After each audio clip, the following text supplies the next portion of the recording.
Hello, and welcome to a special defense market focus session of Connect 2021, Building Community and Adapting for Tomorrow, Government Executive Media Group's virtual market preview. I'm James Hansen, Vice President and Publisher at NextGov. Finding and engaging defense leaders has always been challenging for government marketers and communicators. With trade shows disrupted indefinitely, a number of new questions have emerged going into 2021. What digital avenues represent the best opportunities to get your brand's message in front of the right decision makers? And what will defense and intelligence priorities look like in the year ahead? In this bonus session, my colleague and friend, Daniela Fair, publisher of Defense One, met up with Janice Haith, the former Deputy CIO of the Department of Navy, and Jack Wilmer, the former CISO of the Department of Defense. They will answer these questions and more. Take it away, Daniela. Welcome, and thank you for tuning in to Government Executive Media Group's Connect 2021 and this bonus session, Inside the DoD, Developing a Strategy to Engage Defense Leaders in 2021. Finding and engaging defense leaders has always been challenging for government marketers and communicators. With trade shows, a staple of this market, disrupted this year, what digital avenues represent the best opportunities to get your brand's message in front of the right decision makers? And what will defense and intelligence priorities look like in the year ahead? I'm Daniela Fair, publisher at Defense One, and I'm thrilled to be joined today by two former DoD leaders to offer their insights to our audience. Welcome Janice Haith, strategic advisor and former deputy CIO for the U.S. Navy, and Jack Wilmer, CEO, Core Force, and former CISO for the Department of Defense. Welcome to you both, and thank you so much for taking the time to speak with us today. Thanks, Danielle. Well, I could begin today by reading both of your distinguished career bios, but I thought it might be more interesting for our audience if I asked each of you to tell us a little bit about yourselves, perhaps touch on career moments that stand out for you and things that you're most proud of in your time serving the Department of Defense. How about we start with Janice today? I have been retired for about 3 years now, and I did some independent consulting, worked for a couple of companies, and worked for Oracle. I think I would say some of my best accomplishments in DoD were building the Joint Personnel Adjudication System, was the DoD Personnel Security Enterprise Solution. And then when I went to the Navy, interesting transition for me because I learned a lot about the Navy relative to what they call the shore and afloat environment, how ships are handled. But I had a lot of challenges because, and Jack can allude to this, when you work with the Navy and you have to deal with the ships, you have to understand that everything that needs to be done doesn't get done because ships are at sea and they don't bring the ships back just to do every little security thing that goes on. And again, Jack will tell you that we used to have quite a few interesting discussions on that. So lots of challenges, but I enjoyed it, enjoyed the camaraderie that I had working with DoD and other services. Just insightful and learning, and lots of little things to do, but nothing in particular right now that stands out. How about you, Jack? Yeah, thanks. So I actually spent the first 10 years of my career in industry, moved over to government in about 2010, spent 6 years with DISA, phenomenal jobs and opportunities there. I got a chance to run all of their cyber capabilities. From DISA, moved over to the White House, actually. I was detailed there for 2 years. And that was probably the coolest government experience that I've ever had, of just being able to see things that happen across the federal government, working with some really amazing people and contributing to policy at the national level. And then, as Janice alluded to, ended up my last assignment going back to the Department of Defense, serving at the OSD staff level as the Deputy CIO and CISO for the department. And you can just imagine the types of challenges that we faced in the last year and a half. Not to mention the pandemic. So I left in the end of June, basically, or end of July. Time flies. And I think working through the pandemic, which I'm sure we'll touch on in today's discussion, was some pretty fantastic challenges. Well, thank you both. I think that really helps to set our conversation up for the audience today and understand where you are both coming from. And yes, Jack, I'd be remiss if I didn't start with the pandemic. It's causing so much radical change for all of us. And so I wanted to ask you both, from your perspectives, from your vantage point, what priorities have you seen come to the forefront for our defense and national security community? And maybe, Jack, we'll start with you, since you mentioned that you did actually work within the environment, and then hear from you, Janice, as to how it looks from when you were, working. Yeah, I guess what I would start with is that it's really all about resiliency. And I think that, frankly, that's probably one of the aspects of my 10 years in government that I was most excited about, is how rapidly DoD was able to respond. And I think you've got this perception of the federal government that we're this, slow moving behemoth. But when you actually come into times of crisis, and the pandemic certainly counts as that, looking at how quickly we were able to identify problems, for example, saturated VPNs, or even policy issues where people have to go in and log into networks at a certain frequency, or certain things had to be done in person, and how quickly we were able to assess the risk of what, so again, from a cybersecurity perspective, assess the risk of what some of the implications would be of doing business differently. And then understanding that we really did have to allow for greater flexibility for certain aspects, and take those kind of smart risk-based decisions to prepare the department to continue to operate. And that's one of the things. The Pentagon never shut down. DoD never shut down. But obviously, we had to find a way to accomplish the mission in a different way than we had before. And so I think what you saw was the advent of some pretty fantastic collaboration capabilities, things that really moved the department forward. And I think as you talk about challenges, I think one of the challenges that they're going to be facing in the next year is going to be, how do we continue to have access to the things that we stood up really quickly, and make sure that that we can address some of the areas where we accepted more risk up front, just in favor of speed, and then come in behind with a more robust solution for the long term. And Janice, what about you? What's your perspective on this challenge? So I agree with Jack. The resiliency has been phenomenal, but I think what people need to understand and make sure people understand is the people. The people have been adaptable. They have been very flexible when they had to pivot to working from home, particularly for many of them that never had the opportunity to work from home. A lot of organizations in DoD didn't allow it, or they might have allowed it one day a week or one day a month. Now you're talking about doing it 5 days a week. And so it's been a different change of pace, a way of handling it. I've talked to several of them, and they're like, "Oh, I want to go back to the office. They want to see the people they work with. They want to have the interaction." So I think as they move forward, they have to find some balance to help people be able to communicate and interact, so that socialization still exists. And I also think that one of the things they're going to have to work on, and Jack may know the solution is there are entities in the Pentagon that have a lot of classified work. And how do you do classified work at home for everybody, for the rank and file as well as the senior leaders, so that people don't have to go in? And what's the risk, and how are you going to mitigate that risk? Yeah, and I think, Danielle, if you'd like, I can just piggyback off of what Janice just mentioned in terms of the ability to do classified work at home. And that is probably one of the strongest things that we had to focus on in the beginning of the pandemic. Was there are a number of jobs that really require you to be in the office. There are certain things where we're not going to be willing to accept the risk and allow anyone, almost regardless of how senior you are, to do that from home. But there's other things which are still classified, it's still extremely sensitive, that we do have the ability through DISA's Defense Mobile Classified capability and others to really expand the use of those programs. And so I think you saw a pretty tremendous expansion, and I think some phenomenal work by DISA in terms of moving rapidly and increasing the provisioning of those devices to be able to meet that increased demand signal. And I'll tell you, on the people side of what you said, I'm right there with you.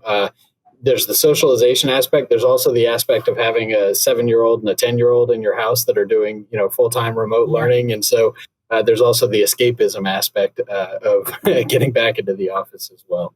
Yeah, certainly the lines have blurred for all of us between our personal lives, our former commutes, and the work at hand. There's Government Executive Media Group as a digital organization, but we too, like had to adjust. And it's definitely a unique, but I'm glad to hear, about the resiliency. That's terrific. And I guess the other major topic in our particular market is tied to the next administration. Regardless of the outcome, what will be top of mind for the defense and intelligence leaders? And how do you both perceive that their focus might be shifting? And both of you come from technology roles and backgrounds, so I kind of like to understand that perspective. Janice? So I think budget is going to continue to be first and foremost. Is what's the top line going to be for DoD? What's going to be in terms of the platforms they have to build? I know for the Navy, one of the key things is whether they're going to go to a 500 ship Navy. And so when you look at something as going to a 500 ship Navy, it's not just building the platform, it's who's going to maintain and manage that platform, who's going to man that platform, and where are the people going to come from. So budget, I think manpower, but also how you strike a balance, because for however long the pandemic lasts, people on a ship are going to be in close quarters. And so you want to make sure that people on a ship aren't spreading the COVID-19 beyond what, is manageable. I think that's going to be their biggest challenge, but I'm sure it's a challenge for all the services, because you have to fight. When you have to go to fight, when you have to do your training missions and your flying missions and all of those, they have to be able to communicate, interact, and that's important. And so I think that's a big concern for the next 4 years.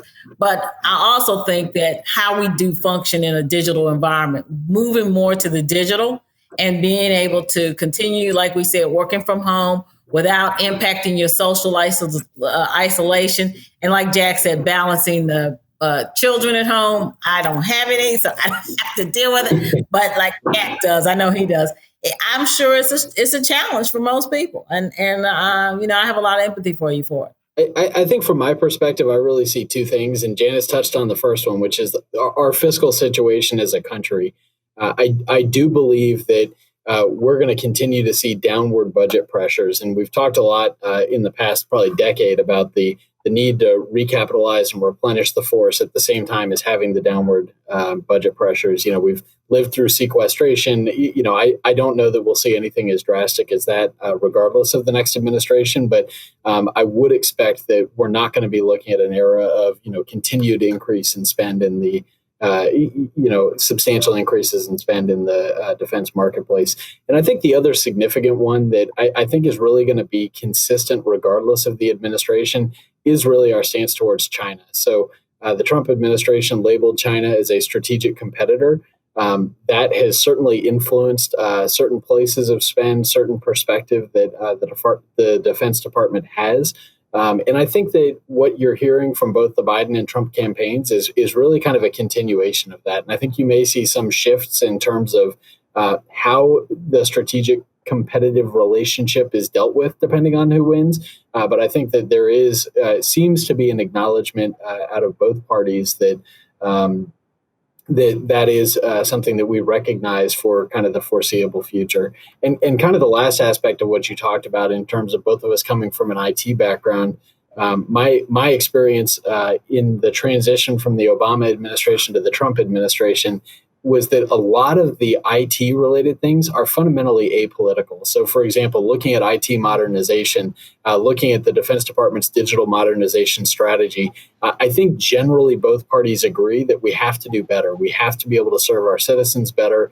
We have to be able to serve our warfighters better from an IT perspective. And so I expect that a lot of those initiatives are going to continue. And I don't see any market change in strategy, again, regardless of who comes in.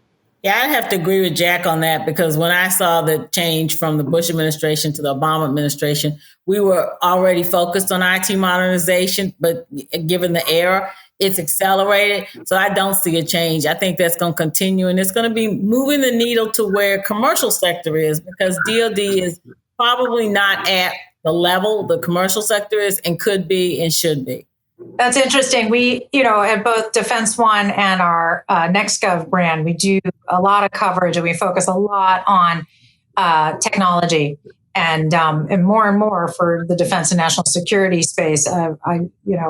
We are doing coverage on the things that you're speaking of. So that's a macro level view. I want to kind of drill down on that. in most every industry, there's been a change in the way we all work, right? And technology is providing new tools, but there's also protocols. So what does that look like specifically in the defense space? And I know you're both out in different roles now outside of defense, but I'd love to hear from both what you've heard and what have been the differences between what you experienced in your careers and what you think is driving into this environment, taking into consideration the pandemic and everything. Yeah, I think when you look at some of the stuff that's changed, I really look at two categories of things. And I think that one is the set of things that we had to look at and address because we were forced into a different operating model. And some aspects of that operating model are not going to persist. So in other words, we will get back to more of a being able to do certain things that we really weren't able to do in the beginning of the pandemic. And I think, frankly, over the late spring and summer, you've seen us be able to return to that. So in other words, what that translates to is there's some risks that we decided to accept that were not intended to be long-term risk acceptance decisions. But there's other things that I think are going to be fundamentally different. A couple examples. On the former side, accepting risks of not having teams being able to go out and physically evaluate configurations and new deployments and things like that, as we look to assess the risk of those, I think that you will see travel over time pick back up. And things where we were willing to accept the risk, we may say, that's an area for from a risk management perspective where we still want to be able to have eyes on the actual configuration of how things are deployed.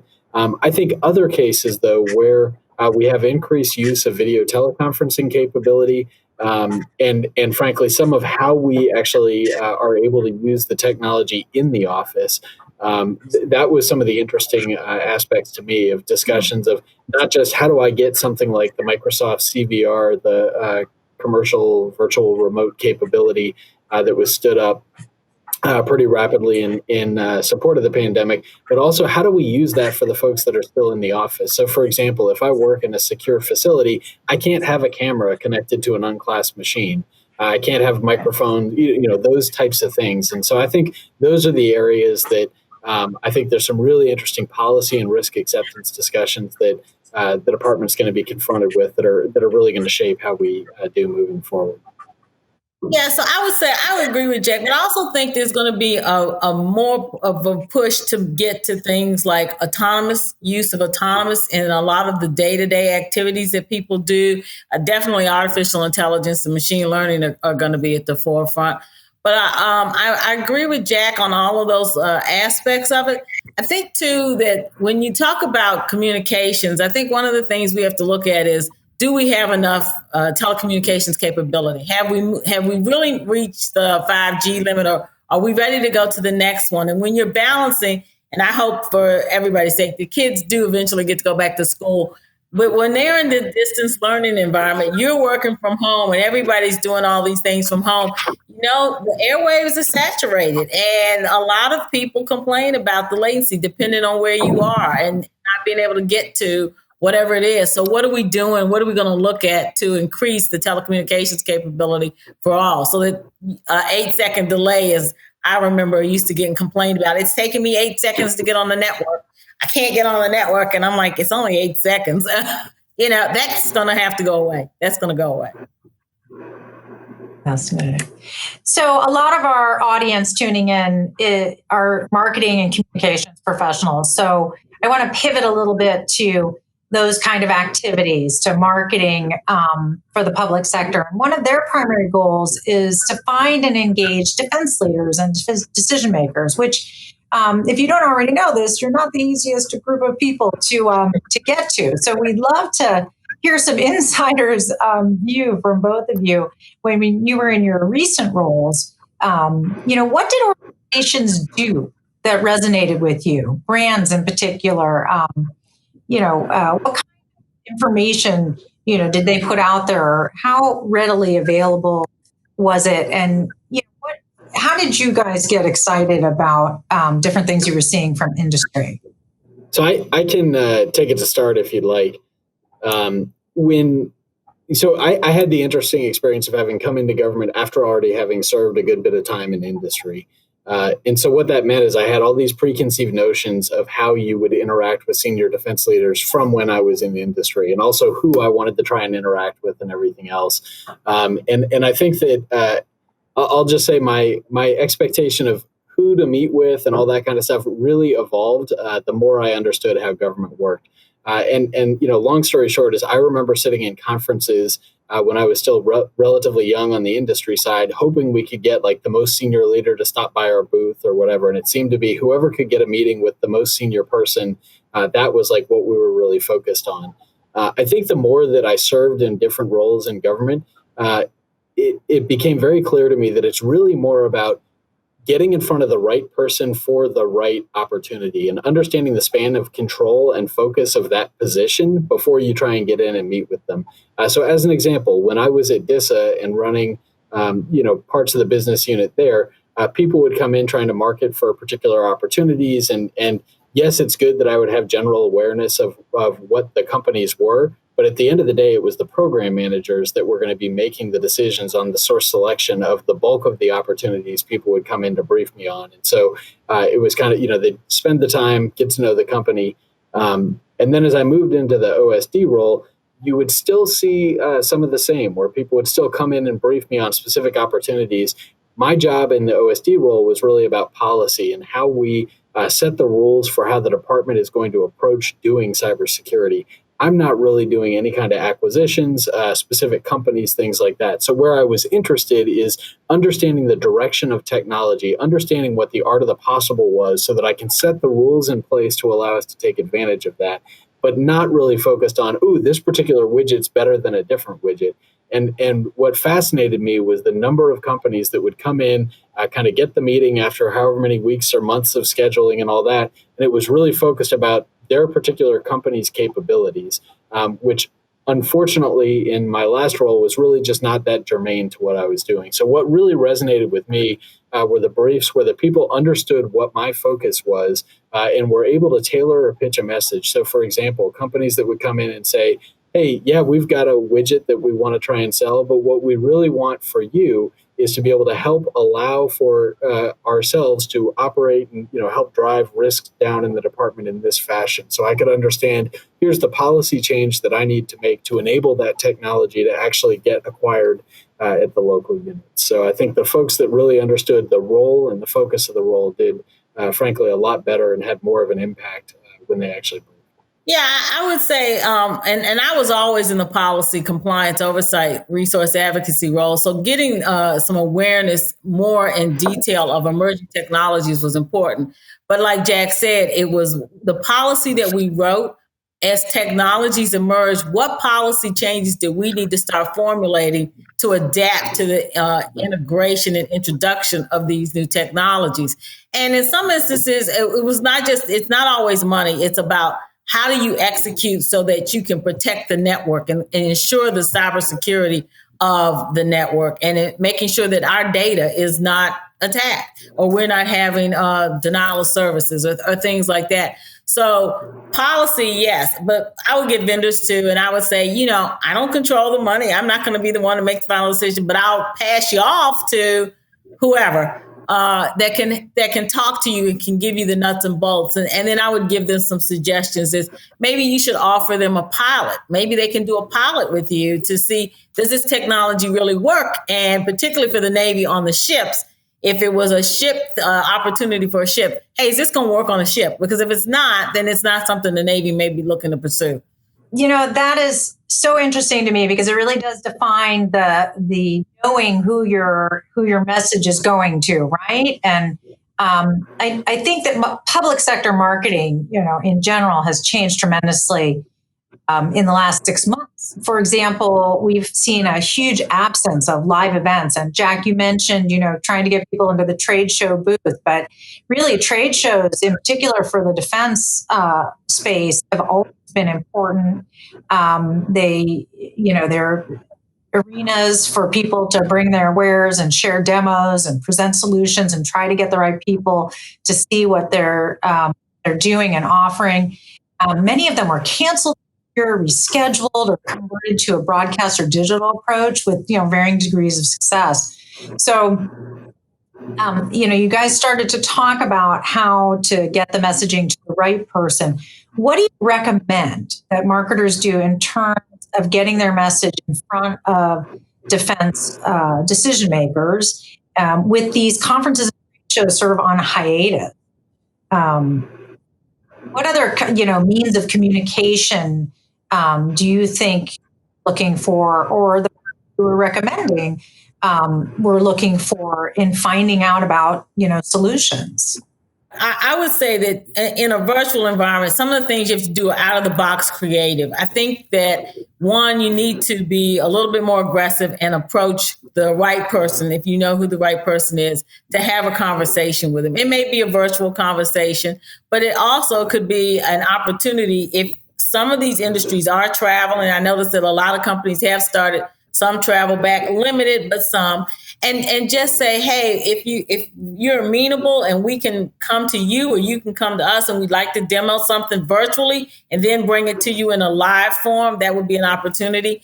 I think if you can break through the gatekeepers of some of the people that you need to talk to and finding out what's their itch today. So pandemic is, everybody's itch, but what are they trying to continue to execute that they still have to do to take care of our men and women in uniform? What are we doing to make sure they're ready for the fight whenever the fight occurs, if it occurs? And I just think you just have to be out of the box. And I think people are more adaptable to out of the box solutions now because we are in a pandemic and this is new. This is new for everybody. Creativity is key in this instance.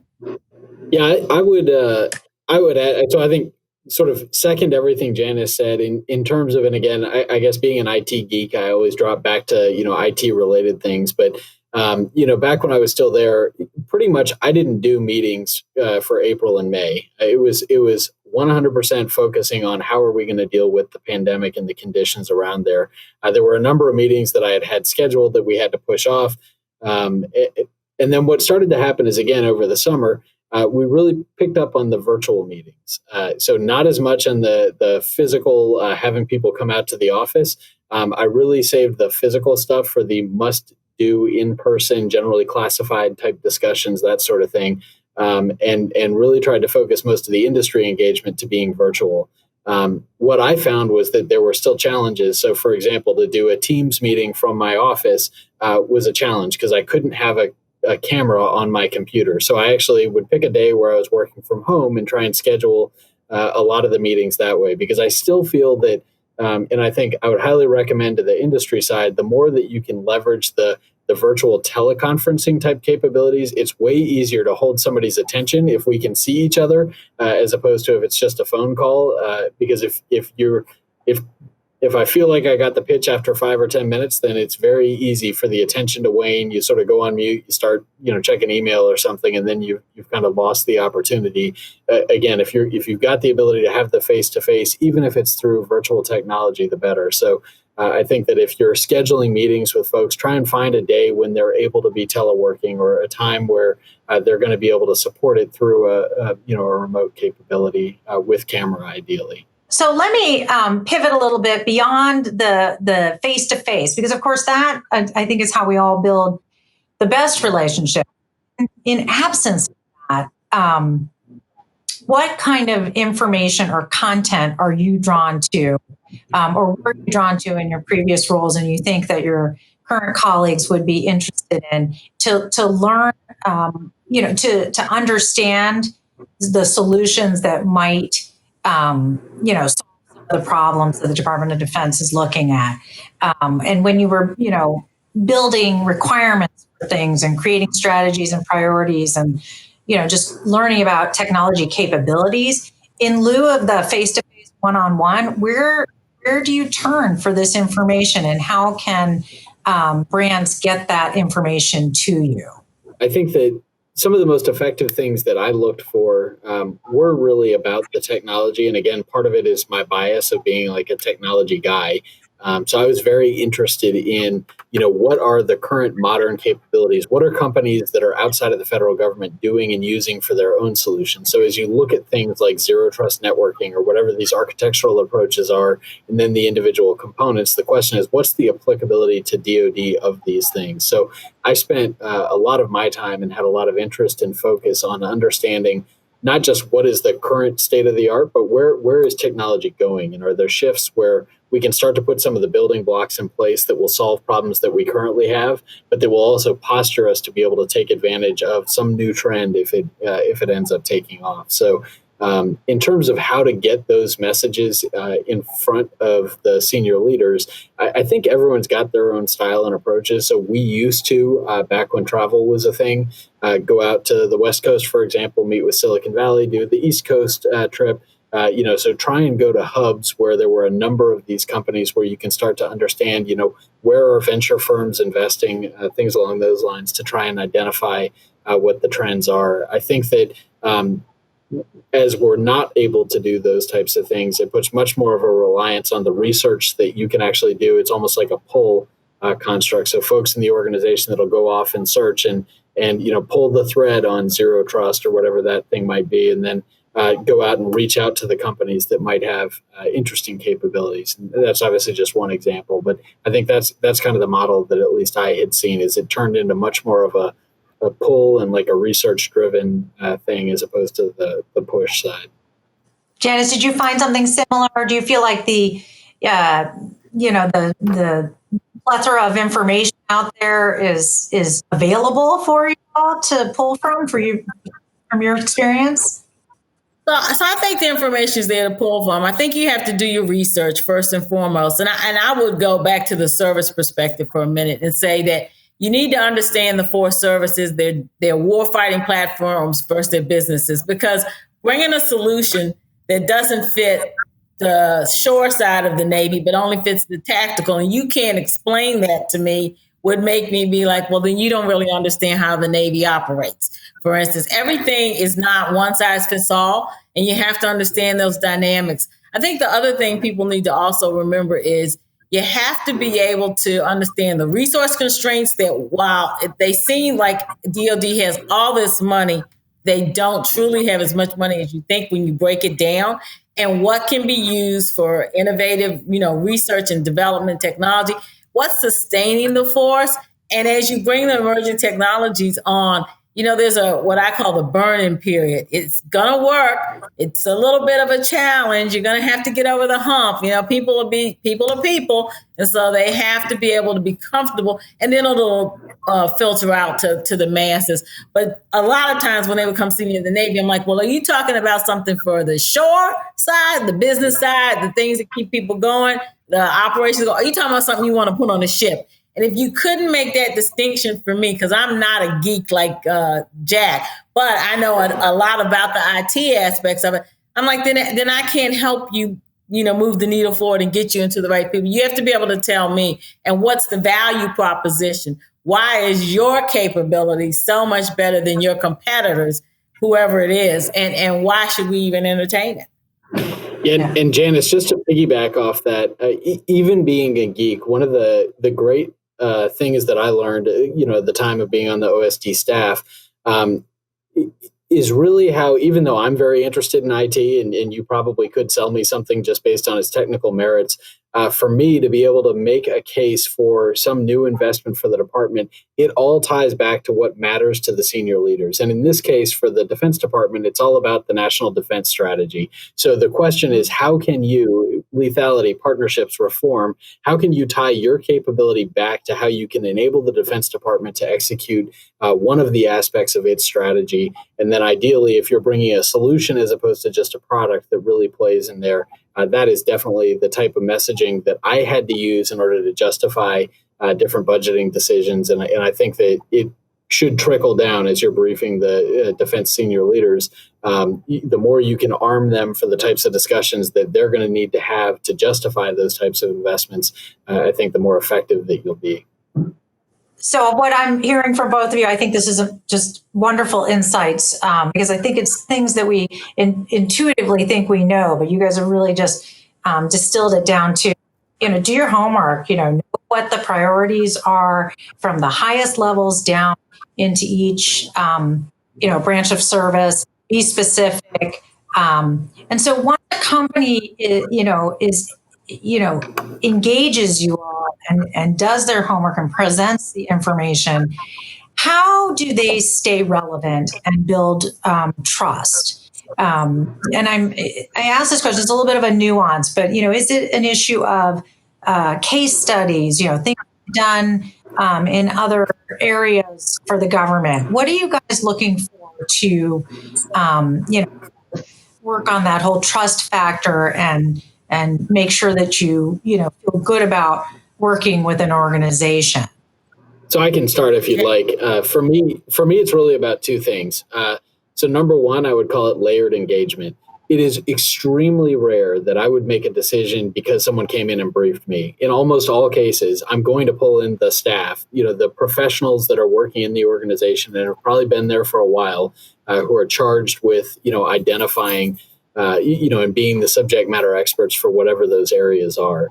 So I think the layered engagement is key, where you're not just coming in and briefing me and expecting me to go make some change based on that, but that you've already worked with, the various GS levels, working your way up to me. And then ideally, I think some of the most effective ones were where, the GS15 division chief is actually bringing in the company saying, hey, I'd like you to hear about this because I think that, we've got an idea that we'd like to run through you. And that now it's not just a company pitching me. I've got my staff already on board that's helping to try and make that happen. And then the second thing, which kind of ties into it, is don't meet just to meet. So if you don't actually have a thing that you're looking for or a specific ask, it's great. You'll get the one-time meeting, and then you can check the box and say, yes, I met with this person. And I think all that you'll have is a general sense of familiarity of like, oh, yeah, I think I met with that company once.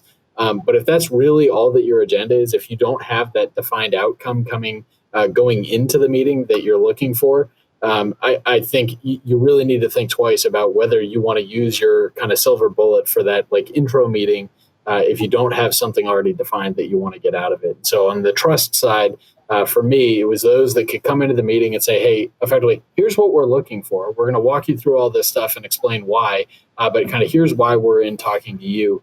That really helped to set my mindset going into the meeting of like, okay, now I see what they want. They may or may not be successful, but it helps me to understand that there's a real purpose in them coming in and briefing. Yeah, no, I would agree with Jack. I mean, I think one of the challenges that we had with when I was sitting in seat with vendors was they would always want to come see you. If you did a briefing or a panel or something, after that, you would get a myriad of people coming up to you, talking to you, wanting to, I have something I want to talk to you about. But knowing and understanding, again, the problem set that, for instance, in the Navy, what challenges were we encountering? What was I talking about that you believe you really have this solution for? And have you reached out to my staff? And even if you have, my staff would have been important to say, hey, is this something we can really truly advocate the resource advocacy for? Is this something that one of the fleets want to operate or look at? Or is this really what I said before? Is this a shore-based thing? Is it a tactical aspect of it? How am I going to move this forward? And is this something the CNO and the 4-stars would want to even begin to engage in? It may be a very good idea, but it's not near term. So looking at the priorities, is it near term or is it midterm or is this a long term? And if you know the Navy, it averages 8 to 10 years to get a ship built and all. So it may be something that would be great 10 years out, but not for the immediate. And if you don't have the patience and you can't work up the trust and rapport with the vendor, then it doesn't materialize at the end of the day. It's not going to materialize. It's great. I have learned so much, and I hope our audience has too. I have one final question for you both, given your experience, and to give you an opportunity to close out our conversation. I want to ask each of you, what advice would you give our audience? If there's one thing brands should remember to do or not to do in engaging with defense leaders and decision makers, particularly going into 2021, what would it be? What would you suggest that they focus on or not focus on? And when I start with you, Janice. So I would say do your homework and be prepared. Know your audience. and understand the realities of the environment, meaning the budget, the challenges that our uniformed personnel have, but also all of the civilians that work there and support the uniformed personnel to make these things happen. It's a balancing act, and so if you're prepared and know your audience, you'll be much more successful. Yeah, I would say number one thing is listen to Janice and whatever she says. So that's I think that's spot on. But no, I would close with the budget. So when I was there, the cybersecurity budget was close to $10 billion, or excuse me, the cyber budget. That's a tremendous amount of money. However, most of that money is already allocated to different tools and capabilities and things like that. And so you could look at the budget and just go like, oh my God, there's got to be tons of money in there for me. But I think that exactly what Janice said about understanding the environment, understanding how your capability fits in. Ideally, if we end up investing in your capability, what other things can I turn off or not have to do?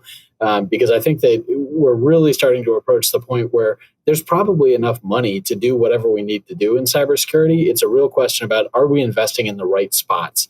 And so I think that the more that you can understand that landscape and be able to paint that picture to whoever it is you're briefing, I think the better off that you'll be. Well, Jack and Janice, that's all the time we have today, but I can't thank you enough for joining me today and sharing your perspectives. It has revealed to me, and I hope to our audience, that the unique defense and national security community, is unique. It is a lot like, any community, relationships, solutions, knowledge, understanding your customer is more important than it ever has been in this environment as well. And many thanks to our audience for joining us today for this bonus session during Connect 2021. We look forward to working with you all in this challenging but exciting new environment. Thanks so much, Jack and Janice. Thanks, you. Daniela. Thanks, Janice. Appreciate it. Appreciate the opportunity. Thank you again, Daniela, Janice, and Jack. I encourage you to check out all of the great materials on the Connect 2021 platform, from case studies to networking activities to a market forecast with our perspectives from Defense One, as together we work towards achieving success in the year ahead. Thank you again for joining us this month.